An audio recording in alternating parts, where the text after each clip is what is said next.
오늘 근사값의 두 번째 시간이죠. 근사값의 표현이라고 얘기하는 건데, 근사값의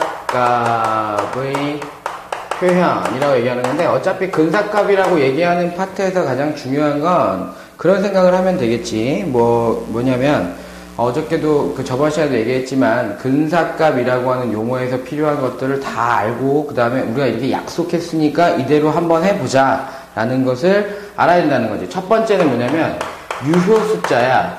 유효 숫자라고 얘기하는 건 뭐냐면, 얘들아, 이렇게 생각하자. 아주 간단하게 생각하면, 믿을 수 있는 숫자.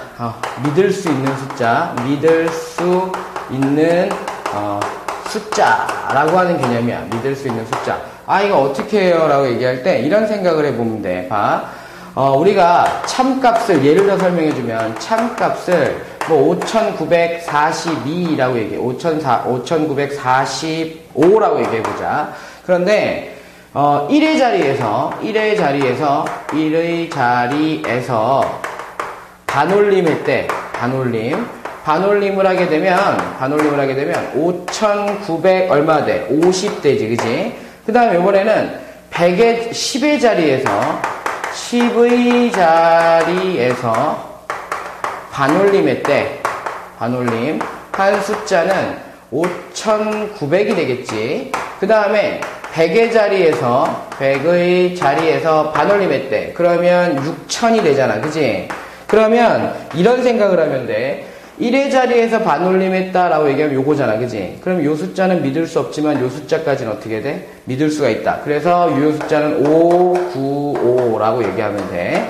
그러면 이때는 여기서 반올림한 거잖아. 얘는 못 믿는 거야, 그지? 얘도 당연히 뭐야? 못 믿는 거지. 버려졌는지 올라갔는지 모르는 거니까. 그러니까 요 나머지 두 숫자, 5하고 9만 믿을 수 있다 라고 얘기하면 돼. 여기서 반올림 했잖아. 그럼 얘네들은 당연히 못 믿는 거지만 얘도 버렸는지 안 버려졌는지 올라갔는지 잘 모르니까 6만 유효 숫자라고 얘기할 수 있는 거야. 그럼 이게 지금 반올림 했을 때에 대한 모습은 반올림 한 자리 위의 자리부터 유효 숫자가 가능하다라고 생각하면 되겠지. 그러면 예를 들어서 이렇게 하자. 최소 눈금이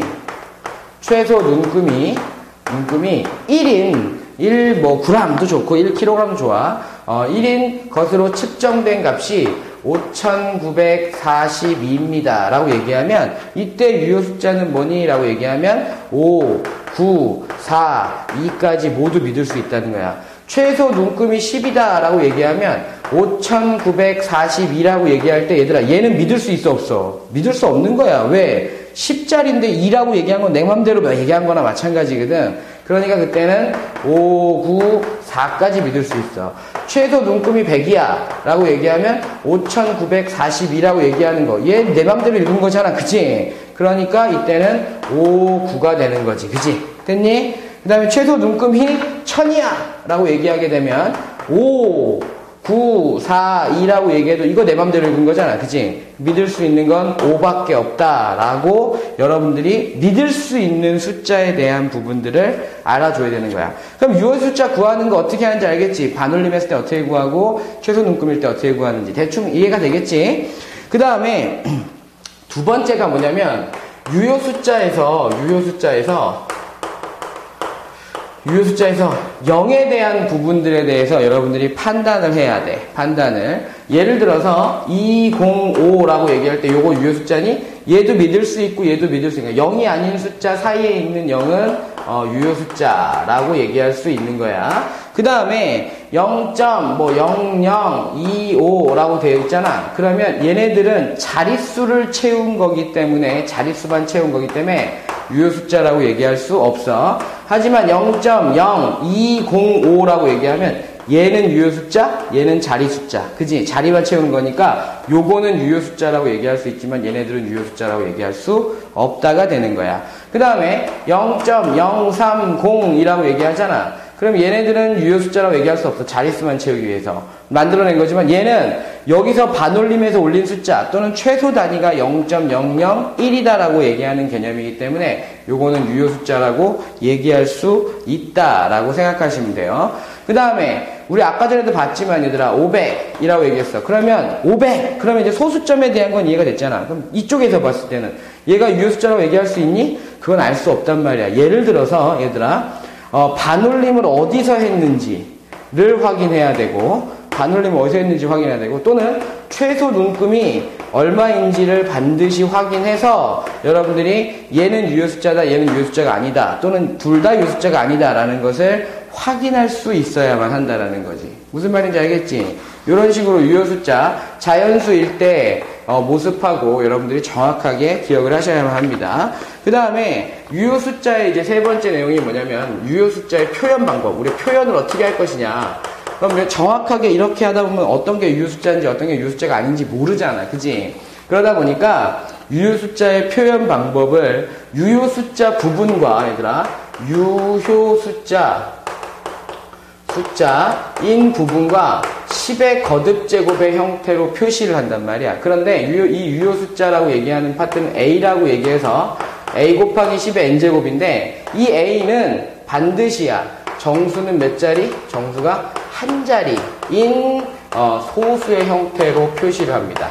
소수의 형태로. 예를 들어서 봐. 5942라고 얘기하는데 5942. 그런데 5940인데 얘를 소수점 첫 번째 자리가 아니라 얘들아 소수점 첫 번째 자리가 아니라 이렇게 하자. 5942 유효 숫자니? 그러면 다 유효 숫자야. 그럼 어떻게 하냐면 표현 방법은 5.942 곱하기 얼마 해야지 5940이 나와? 10의 세제곱 이런 식으로 표시하는 거야. 그러면 5940이야. 여긴 1의 자리에서 반올림했대. 1의 자리에서 반올림한 숫자래. 그러면 얘는 유효 숫자가 아니잖아. 그지? 어떻게 하느냐? 얘는 5.94 유효 숫자까지로 적는 거지. 그래도 10의 세제곱이라고 표현할 수 있지. 또 5900이라고 얘기하면 여기서 반올림했대. 10의 자리에서 반올림했대. 그러면 5.9 곱하기 5900 만들어야 되니까 10의 세제곱. 그러면 소수점에서 해보자. 0.123이라고 얘기했어. 다 유효 숫자인 거 알지? 그지? 그럼 어떻게 하느냐? 1.23에다가 곱하기 잘 봐봐. 여기서 여기로 가야 되잖아. 그지? 뒤로 가야 돼. 왼쪽으로 가야 되니까 어떻게 한다? 10분의 1이다. 라고 얘기하면 돼. 그 다음에 0.0123이라고 얘기하면 얘는 유효 숫자지만 얘는 유효 숫자 아니잖아.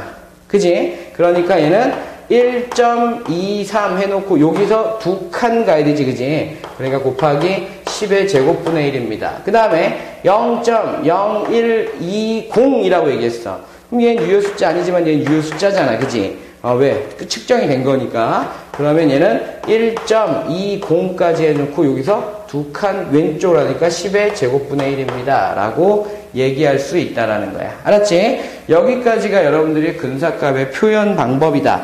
그 다음에 유효 숫자를 이용해서 여러분들이 오차의 한계를 구하는 것들은 문제를 통해서 자꾸 외우려고 하니까 문제를 통해서 한번 확인을 해보도록 하겠습니다.